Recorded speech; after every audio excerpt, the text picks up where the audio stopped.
Ano pa bang mga fetishes mo? Nahilibugan ako sa matatanda, man. Okay lang yun, Jay. Fetish ko yun. Coffee and peanuts, no?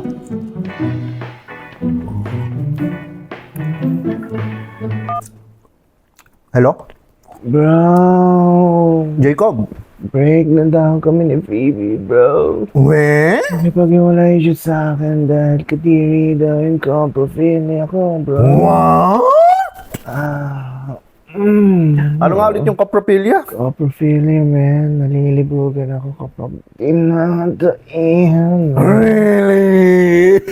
Yes. I meant no disrespect. Lahat naman tayo may kanya-kanyang sexual Right, fetishes. man, you're right. Di ba? Ako nga,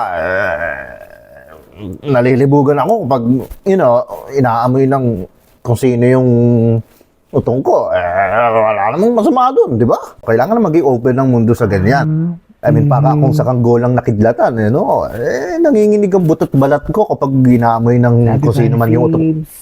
Kadiri daw yung nasolingus ko. Nasolingus? Nasolingus, man. Sexual fetish siya kapag hinihigop mo ang ilong ng partner mo, man. What? Wala namang mali sa ganun, bro, di ba? Lahat naman tayo may fetishes, man. Kasalanan bang you feel aroused whenever kinikilitigan ng feathers, man? And or kapag kinukuryente ang katawan mo. And or kapag binubugbog ang katawan mo, bre. Nalilibugan ka sa ganun? Tao lang naman ako, bro. Ano pa bang mga fetishes mo? Oh, yeah, let me see, man. Nalilibugan ako sa matatanda, man. Di ba gerontophilia yan? Pag may mga mentally challenged na tao. Sabantophilia, Sa bangkay. necrophilia. Nalilibugan ako kapag may multo at kaluluwa, man. Goodbye ang Ouija board, man. I want you to try it.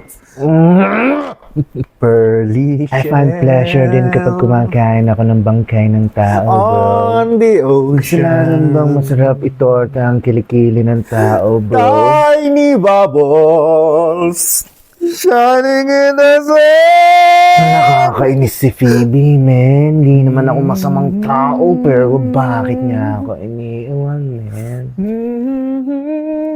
You know what, man? I talk too much. Buti na lang may kaibigan ako nakikinig at nakakaintindi sa akin, man.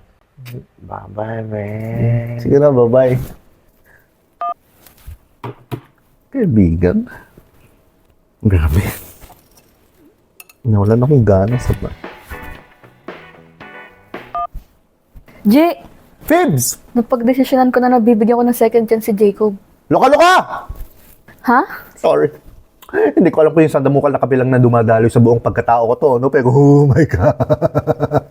Fibs, tumatayo yung ari niya kapag binubugbog siya, kapag nakakakita siya ng mga aswang, Grabe. at saka kapag kumakain siya ng tao. Ano ka ba naman? Gusto mo ba ng ganun? Okay lang yun, Jay. Ha? Fetish ko yun.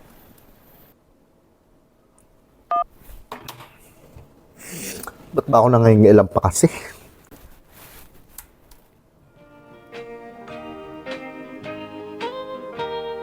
Pearly shell